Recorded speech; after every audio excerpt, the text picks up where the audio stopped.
Welcome to Remote Japan. It's great to have you here with us today. When thinking of Japan, the Shibuya scramble comes up. Or maybe it's Akihabara with its cosplay everyday anime atmosphere. There's also Roppongi, for those who want to party with the prospect of meeting celebrities. At least that's how it was in the 90s. If you lean more towards food, there's the obvious and endless selection of sushi. I'm no food critic, but I would take the cheap franchise sushi in Japan over the higher priced sushi in the US every day of the week and twice on Sunday. There is, however, a side of Japan that most people won't get a chance to experience, and that's where these videos come in. We plan to take a look at more of the things that are encountered every day and are taken for granted, as well as legendary Japanese imagery. So, whether you're looking for a bit of this, a little of this, or perhaps some of this, you've come to the right place. So, just sit back, relax, and enjoy a remote Japan experience. So without further ado, let's get into a remote experience. Today's remote experience brings us right here. The vending machine, drink machine, soda machine, or pop, if that's your thing. This may very well be the most overlooked, unsung hero of the modern day. Laugh if you will at that statement, but let me ask you this. What are you going to look for in late August when you're wondering to yourself, when the hell did I climb into a frying pan sauteing mushrooms? Because that's what late summer can feel like in the greater Tokyo area. Not only that, but what about when your hands feel like bananas dipped in nitrogen in the middle of February? That's right. You're going to be praying to have the welcome sight of a Japanese vending machine close on the horizon.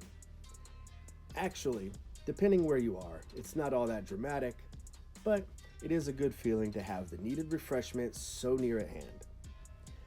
The number of vending machines in Japan are in the ballpark of 5.5 million. One way to look at this is on the average train near rush hour, there'd be 6.5 machines for each car of people. Don't ask me how all those people in vending machines would fit into the car at the same time, because I can only imagine trains in India. Or you can think of it this way. There's one machine for every 23 people or so. You can choose how to visualize that. Anyways, these machines are pretty sweet. The average large machine has about 15 different drinks to choose from. If you can't find something in the one you're looking at, don't worry, there's bound to be another machine close by. Most likely, there will be a cluster of several machines all offering different tasty beverages to satisfy whatever thirst is speaking to you. What if it's cold outside and only the feeling of warm soup in my tummy will do, I hear you ask? Don't worry, traveler. Japan's got you covered. Not only does each machine offer an assortment of hot drinks, like the staples of coffee and tea, but there are also cans of soup in the mix. Just remember, they're not just good for quieting that rumbling in your stomach, they're perfect hand warmers in the frostier months. So go ahead and grab a couple. Another feature on a majority of machines is the payment method. Of course, bills and change are the norm, but if you're not the physical cash type of person, there's a variety of cashless ways to pay, such as a train pass, like the Suica or Pasmo, which are the main ones. Other IC cards are also possibilities. If you're super high tech, you can use your smartphone. Some have touch screens with multiple choices, so you can choose the payment method which works for you. Speaking of smartphones, if you have the Coke On app downloaded on yours, you can use that to buy drinks while collecting points.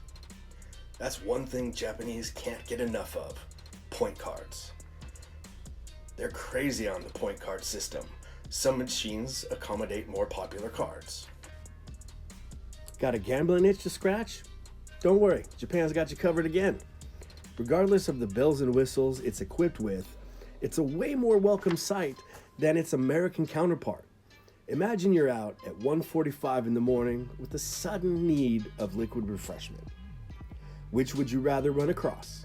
This well-lit beauty that seems to greet you with open arms and prime refreshment? Or this one, which looks like it's just waiting for its next victim. Surely, you wouldn't want to meet this one in a dark alley. And lastly, there's the newest additions, the touchscreen version. These guys are straight out of Cyberpunk 2077.